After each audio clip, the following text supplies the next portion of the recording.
damn, kenapa lu giniin gua gitu. Gua vapers. Lu lagi mau keluarin liquid apa? Terus gue bilang dong, karena gue berasa ya dia part of the family kan, sesama vapers dan juga dia pelaku bisnis. Gue bilang, oh gue mau ngeluarin ini bro. 1 minggu dia keluar, rasa yang gue bilang itu dia keluarin bro. Pembentukan karakter itu terjadi saat lo menjadi seorang idealis. Tapi idealis itu tidak boleh mentok, karena untuk merealisasikan karya-karya kita membutuhkan adjustment. Nah ini perlu dicatat ya. Kalau lu jadi seorang brand ambassador atau lu jadi seorang, sekarang lu nge-vape karena lu dapat endorsement atau lu dapat dibikinin liquid lah gue bilangnya. Alangkah baiknya kalau lu mempelajari roots-nya juga dan lu bergaul, berteman dengan para pelaku ataupun penikmat. Ya lu bisa start dengan orang-orang yang ada di sekitar lu dulu sih.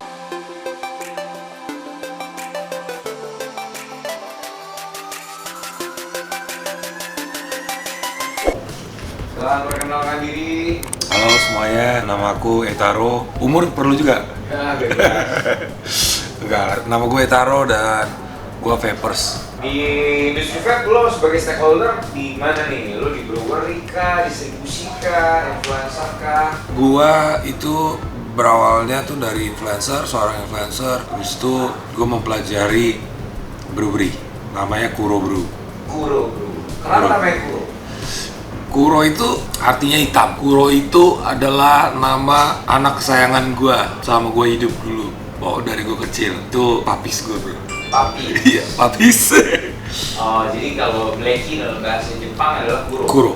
Oh, oke. Kalau putih itu shiro. Kuro Shiro. Iya. Nah, why seorang, misalnya lo kan rapper gitu ya, lo kan selain di dunia vape kan lo juga rapper gitu, lo label musik dan lain sebagainya, youtuber. Why vape? Kenapa nggak industri yang lain yang lo?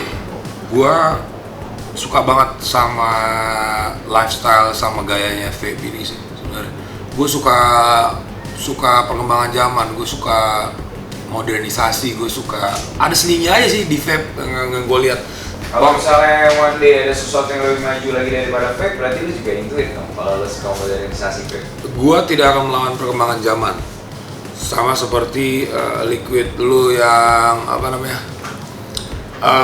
No Cloud. Lu inget kalau waktu itu gue sempet begitu lo nge-invent itu, lo ngeluarin liquid itu, gue sempet samperin lo kan, gue nanya juga karena gue mendapatkan caranya gitu, kayak wah ini something yang keren banget karena nggak ada asapnya tapi lo bisa mendapatkan sensasi merokok atau sensasi vape, kebutuhan nikotin itu masuk ke dalam tubuh lo gitu. Jadi itu kan menurut gue sebuah perkembangan zaman dan gue tidak akan pernah melawan perkembangan zaman.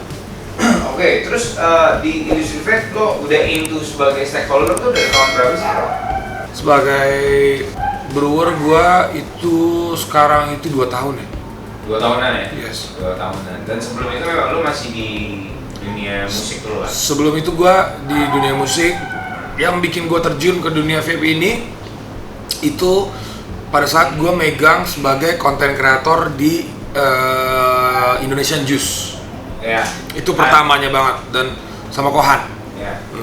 Jadi gue ngerjain iklannya dia, selang ngerjain iklannya, terus dia nanya gue tinggal di mana, ternyata deket banget rumah gue sama Vaphan. Setelah itu gue jadi influencer, gue jadi content creator di situ. Terus gue dapat kesempatan juga sama Indonesian Juice untuk bikin liquid scissor. Waktu itu gue bisa nuangin ide gue. Karena menurut gua vape ini fashion menurut gua, udah lifestyle gitu. Jadi masuk sama kegiatan atau hal-hal yang gua lakuin juga sebagai musisi. Berarti kalau lu mendefinisikan produk lu tuh sebagai apa sih? Sebagai bentuk dari pelampiasan lifestyle kah, atau karya kah, atau kayak gimana? Gua jelas bilang produk gua itu adalah sebuah karya sih, gua bilang. Karya, menurut gua itu karya.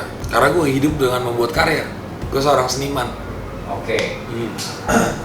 Kalau misalnya kita bilang nih, karya kan, tapi kan ada karya yang komersil, ada karya yang idealis. Lu lebih kemana? Menurut gue seorang seniman itu harus berawal dari yang idealis ya, karena dia mempunyai karakter. Dia itu pembentukan karakter itu terjadi saat lu menjadi seorang idealis. Tapi idealis itu tidak boleh mentok, karena untuk merealisasikan karya-karya kita membutuhkan adjustment. Ya, kalian udah paham lah maksudnya I can adjustment. read your mind. Ya. Don't forget I'm a mentalist. Yes. Sekarang kesibukan lo sekarang apa nih? Kan terakhir kan lo ada sempat rilis liquid ice cream ya kalau nggak salah ya? Sejauh ini gue sebagai brewer gue baru mengeluarkan 2 tahun ini gue udah ngeluarin sekitar 15 varian. Ada bentuk idealis yang gue bikin juga, bentuk yang menurut gue ini lagi jalan nih di industri gitu. Jadi gue keluarin juga. 2 tahun 15 varian? Itu banyak banget bro. Banyak banget. Itu bukan Kuro doang ya. Ada beberapa brand yang gue bikin juga. Gue as a brewer juga. OEM. Oh iya. Di dunia vape ini kan lagi ada isu tentang flavor ban. Iya. Kalau menurut lo setuju atau tidak dengan yang namanya flavor ban? Gua purely sebenarnya nggak setuju ya, karena kalau menurut gua kayak pernah dulu kan sempat dibilang di Indonesia vape bakal di ban gitu-gitu. Itu semuanya sih menurut gua sama kayak obrolannya tadi bareng sama Korom juga. Ya setiap bisnis pasti ada banyak masalah, setiap industri pasti kita bakal ada pembaruan lah. Tapi wajahnya berbeda. Atau gimana sih tadi lo bilang? Ya warnanya bisa berubah. Warna bisa berubah. Dekornya bisa berubah. Wajah industrinya juga bisa berubah. Iya. Karena kan revolusi. Tapi how you survive your brand sih, itu aja sih. Nah itu juga menarik tuh, karena banyak orang yang ada manusia-manusia yang mengejar value dalam brandnya, tapi ada orang-orang yang memang sukanya cari cuan doang. Iya.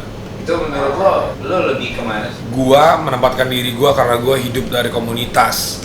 Gua selalu menempatkan diri gua itu di saat gua masuk ke sesuatu dunia yang baru, gua mulai dari nol. Gua sama seperti yang gua lakuin di vape. Gua itu dari so far gua udah 4 menuju 5 tahun.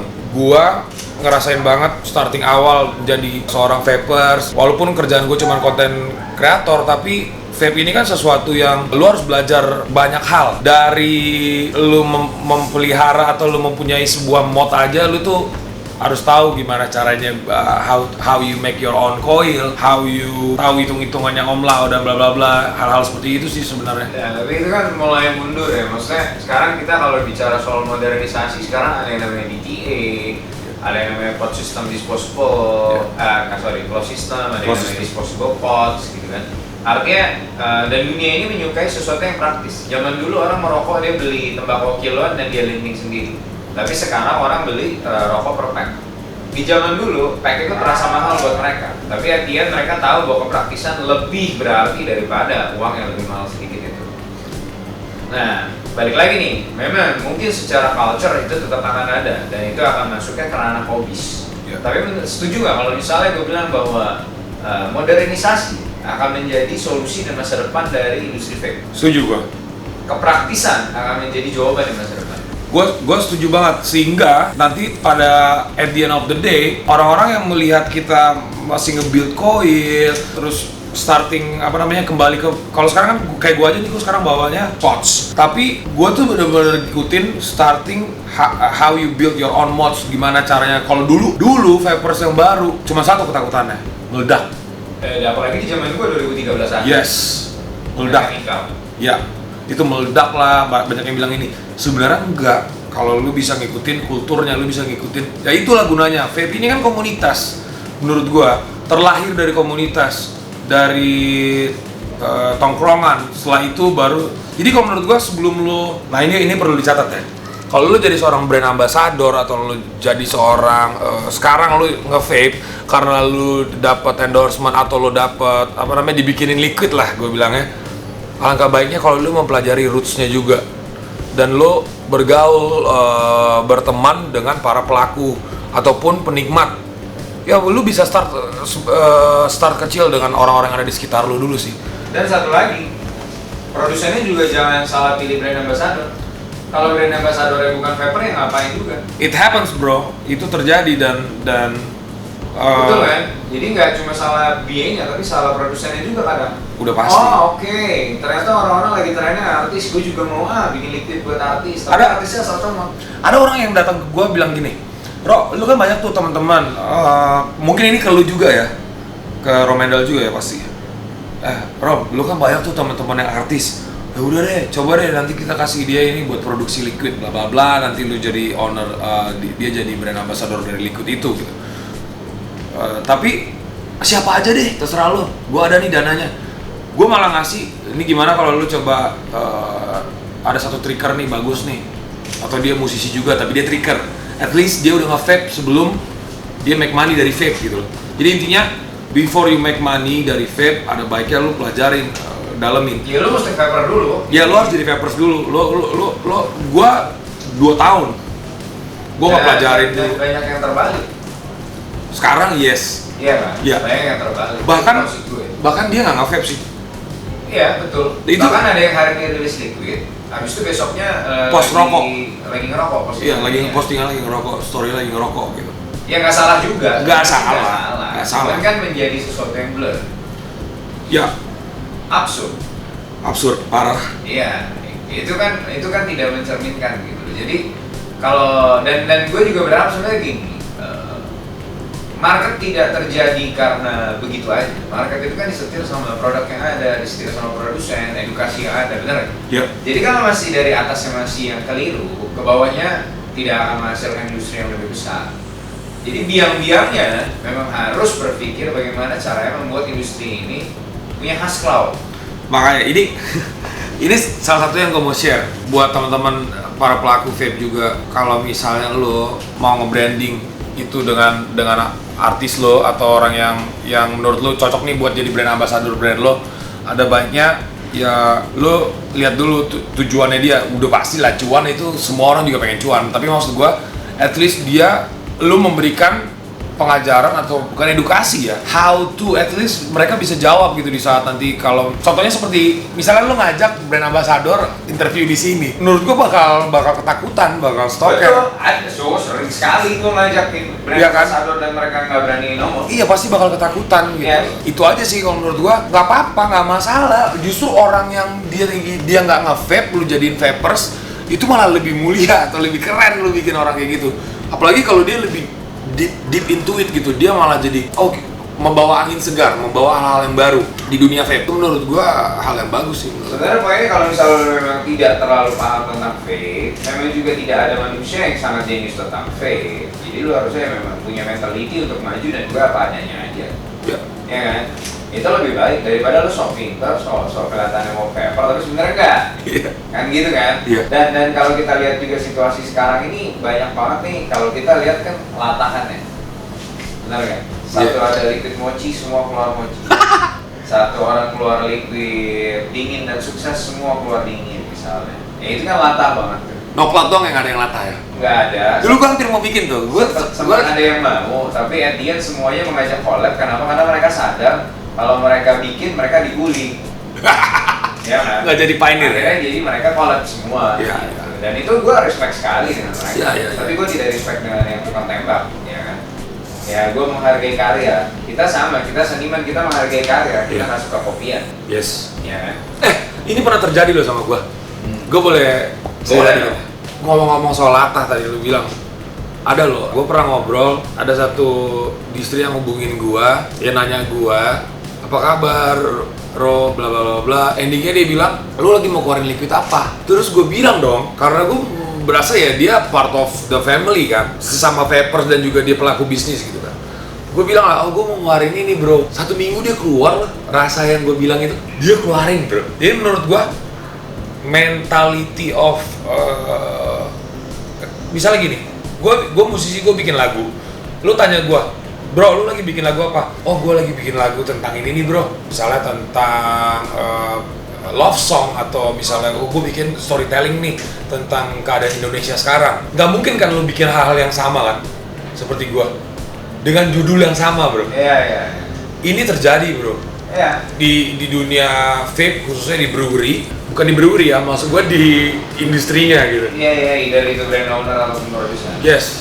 Dan itu gua sempat kayak, damn, kenapa lu giniin gua gitu. Dan sekarang kayaknya udah mulai masuk ke fase di mana vapers harus mulai pintar, distributor, toko retail, distributor juga harus mulai pintar untuk memilah gitu, bahwa mana liquid yang memiliki value, ya orang-orang yang memang berkomitmen, mana orang-orang yang memang cuma mencari uang doang, istilahnya, pokoknya lu makan ya.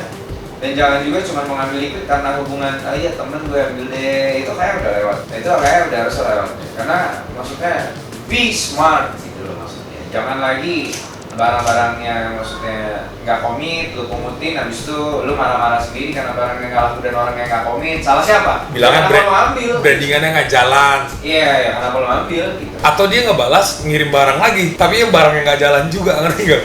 Iya, iya. Tapi dalam artian maksudnya udah saatnya untuk Vapers Indonesia menjadi lebih pintar, terutama toko-toko retailnya. Karena kalau misalnya toko retail sekarang merasa kesulitan, itu tidak lepas dari kesalahan pribadinya kita juga. Iya. Gue sebagai toko retail loh bicara.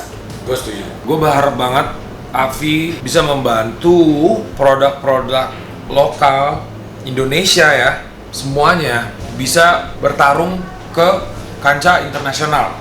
Kalau gue deep inside dari diri gue cuma pengen gimana caranya, karena liquid Indonesia ini sakit-sakit bro. Iya, Keren bro. Kita tuh dari kecil. Tapi gue tahu jawabannya. Kita tuh dari kecil, kita tuh dikasih makanan sama nyokap kita tuh dimasakin itu lebih dari 5 bumbu bro. Iya. Ngerti nggak maksud gue? Gue paham. Lidah Secara kita ini. quality kan. Yes. Tapi jawabannya adalah sederhana. Apakah si brand owner memang sudah memiliki visi untuk go internasional? Kalau selama brand owner yang masih belum berpikir ke sana, itu tidak akan pernah terjadi. Ya, Karena kita harus tahu dulu apa yang kita mau, baru kita bisa berjalan on the track going and get the goals. Betul nggak? Betul. Pertanyaannya, berapa banyak pengusaha di vape di Indonesia yang mimpinya cukup besar untuk bisa ke sana? Jangan kan ngomong internasional. Untuk IPO aja belum tentu ada yang ngerti apa arti IPO. Yeah. Itu yang diperlukan banget oleh pengusaha-pengusaha di Indonesia menurut. Bukan dari mimpi dari seorang produsennya juga, tapi support dari negara itu sangat penting sih menurut gua. Kalau lu bilang negara kita pasti semuanya juga udah kepikiran sama obrolan yang kita ngomongin sekarang. Tapi akses ekspor kita memang sangat dipersulit. Kalau gue sampai di situ aja bro, sampai ada satu brewer yang bilang gini, dia produksi di sini, dia bawa premix ke sana, baru di sana di packaging. Itu kan udah salah bro. Dan majority biasanya kita malah bikin rumah produksi baru aja di Malaysia. Yes, ekspornya gampang. Itu yang terjadi bro. Sampai bilang udah bro, kita ke Malai, kita tinggal ngekos di sana atau apa whatever you call it lah. Karena di sana juga nggak perlu standar buat pabrik. Nggak perlu. Nah, daripada duit itu larinya juga keluar juga, kalau memang pengen narik duitnya balik ke Indonesia, kenapa nggak akses ekspor kita dipermudah aja? That's it. Itu doang. Ya, itu yang gue bilang. Kita tahu negara Indonesia memang punya banyak hutang dan perlu sumber penghasilan uang dari begitu banyak, tapi juga harus wise untuk mempertahankan industri dan membiarkan industri memiliki ekspansi yang punya potensi. Karena karya-karya anak bangsa ini sangat besar menurut gue. Yes. Apalagi di Indonesia itu one of the best in the world. Yes man. Lu bisa fight dengan USA, lu bisa fight dengan UK. Apalagi Middle East. Gue berani bro, walaupun gue baru 2 tahun jadi brewer, tapi gue berani ngadu masalah. Karena kita punya raw material bahan yang juga nggak kalah. Mau resepnya acak-aduk juga gue rasa tetap masih enak. Ya bodoh-bodohan ya. Contoh aja deh, when I go to, waktu gue pernah cabut ke Jepang, gue bawa liquid look, no cloud. Karena pada saat itu gue emang suka. Dan asap itu les banget kan, sampai sama sekali gak ada bro. Jadi orang sana tuh vapers yang di Jepang, gue sangat pengen berkomunikasi sama mereka. Walaupun bahas, gue gak bisa ngomong bahasa Jepang ya. Jadi gue ngobrol sama mereka dan mereka ngeliat bro, gue kasih lihat nih, ada no cloud nih. Mereka itu benar-benar kaget banget. Wah apa ini gitu, maksudnya kayak, dan kita udah nge-invent itu. Lu bayangin kalau itu, gue yakin di luar sekarang belum tren itu ya. Belum.